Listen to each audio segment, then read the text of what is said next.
58-year-old black man who was driving his Cadillac in Inkster, a suburb of Detroit. On the evening of January 28, 2015, where his life changed forever.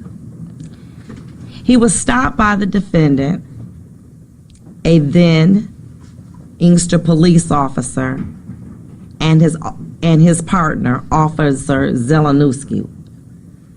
Mr. Dent was stopped for a minor traffic offense and ordered out of his vehicle.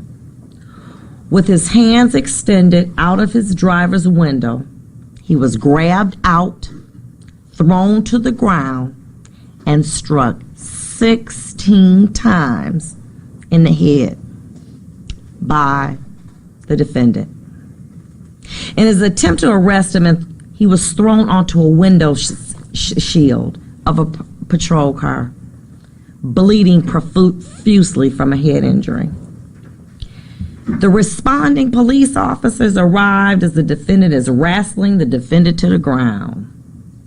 Mr. Dent was struck, kicked, and tased while on the ground by what appeared to be a group of angry, anxious police officers that celebrated after the defendant was beaten and cuffed.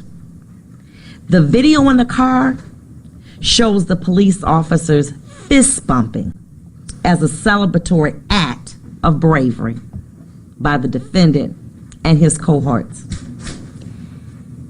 But the one image that struck out to the court was looking at Mr. Dent in his cell, shaking his head.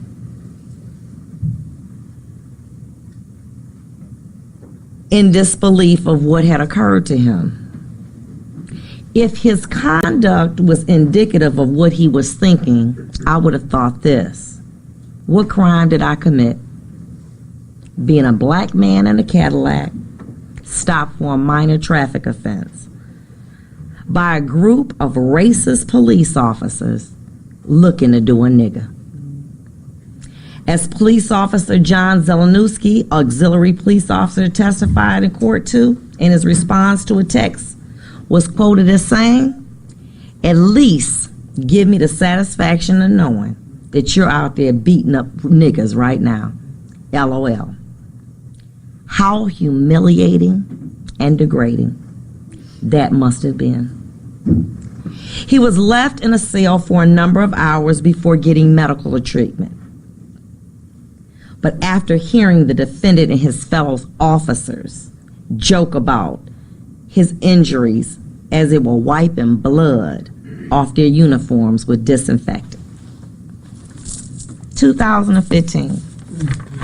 Please be quiet in my courtroom. How does this happen? I'm going to tell you how it happened.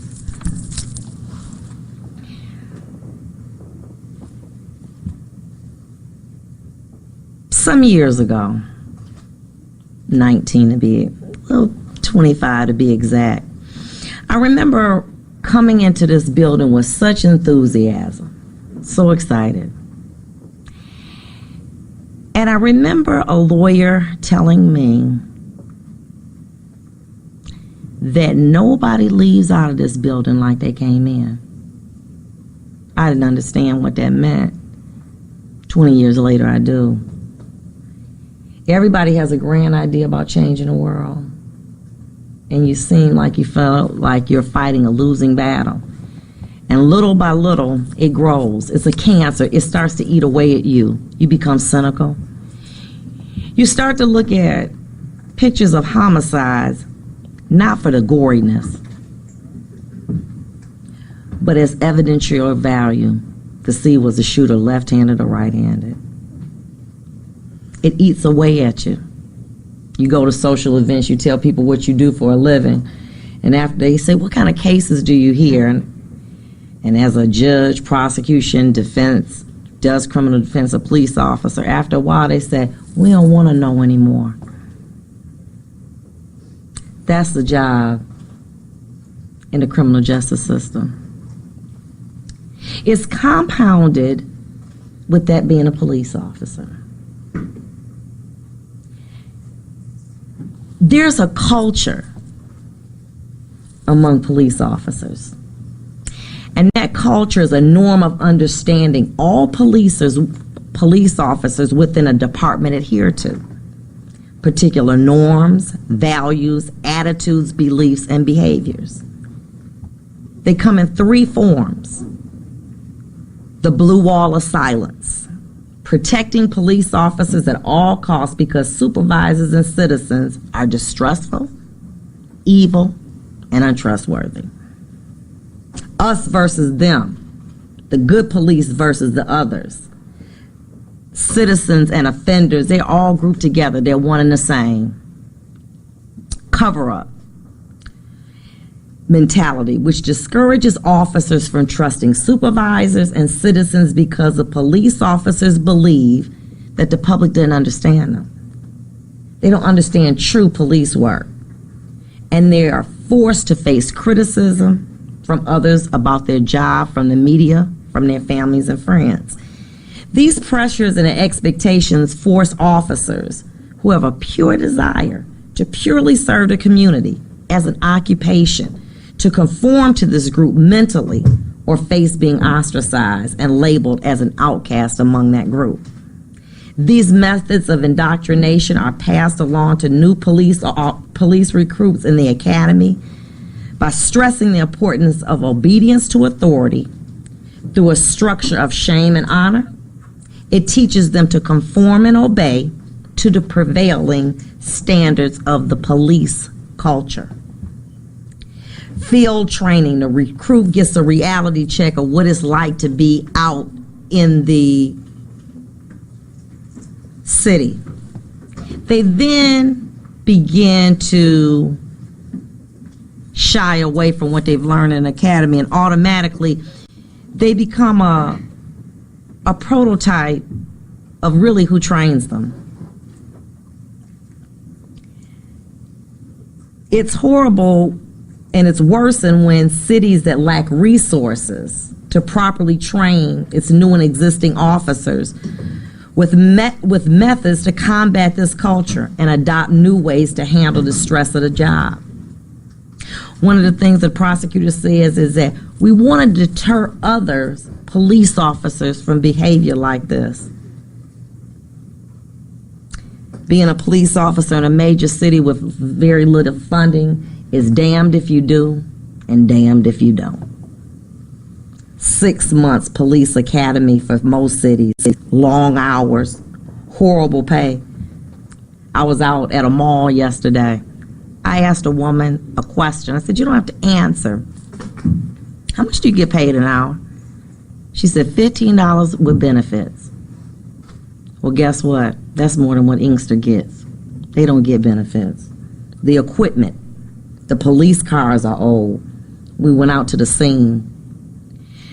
Early in the morning, there were people who were using drugs. They just kind of came out. And the only thing I could imagine was the only thing that is separating these people from drug selling are the police officers that appeared in my court. Many of the cars, the tires are almost bald. No support services for stress. No mandatory counseling for police officer. We rather put money in technology by buying bait cars and surveillance cameras. But that doesn't reduce crime. It doesn't deter it. Properly trained police officers do. According to Law Enforcement Today, a publication, police officers have the highest rate of alcoholism, divorce, drug abuse, suicide. Their life expectancy is 10 years less than the average American. Police are human beings too. They feel despair and they have ups and downs. Their job is made worse because they see on a daily basis, more than any other occupation, the worst behavior that people can inflict on one another. They go to work every day with the knowledge that some of the people that they are sworn to protect and serve want to kill them. The media and their bosses scrutinize their every move, and they get paid worse than security guards at malls, who's the worst crime that can be committed is shoplifting.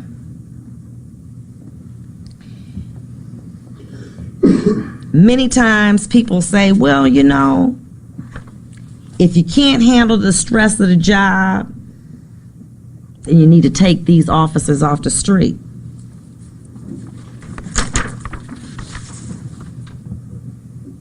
But how do we as a community expect superior services from police officers who are making security guard salaries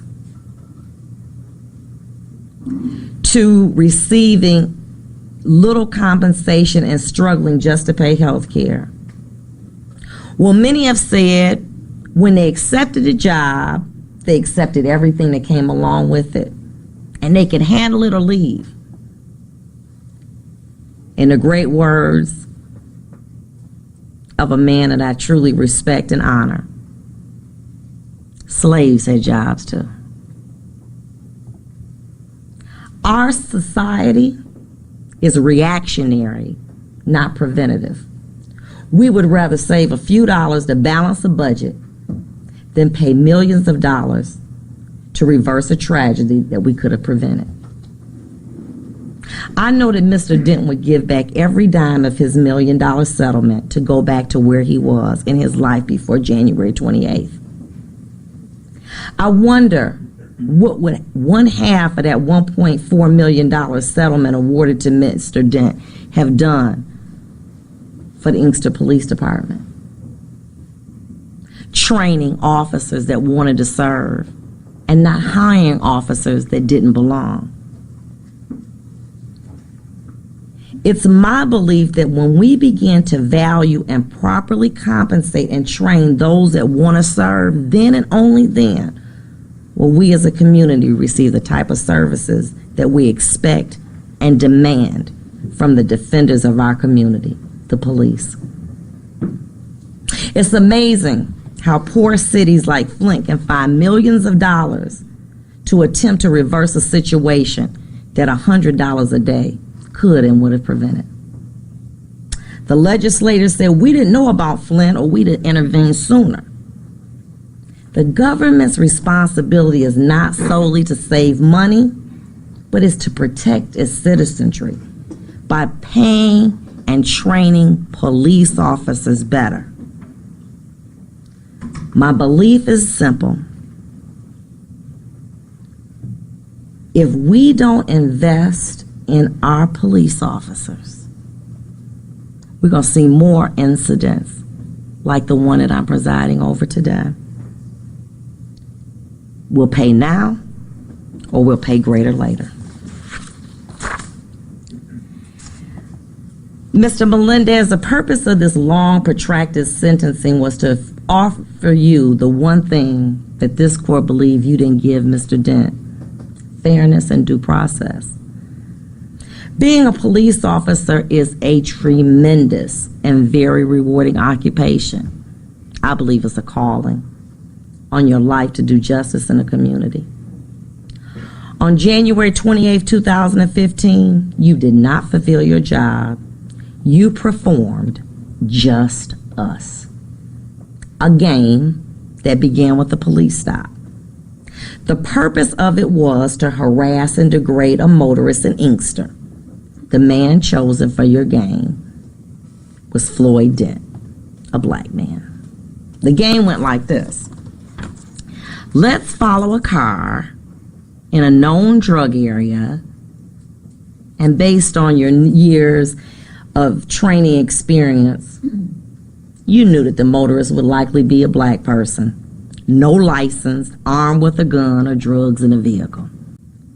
Upon stopping Mr. Dent, you knew, and upon stopping Mr. Dent, who was dead wrong for driving with no license or license suspended, running stop signs, and weaving in and out of the back street, which the court saw in the video.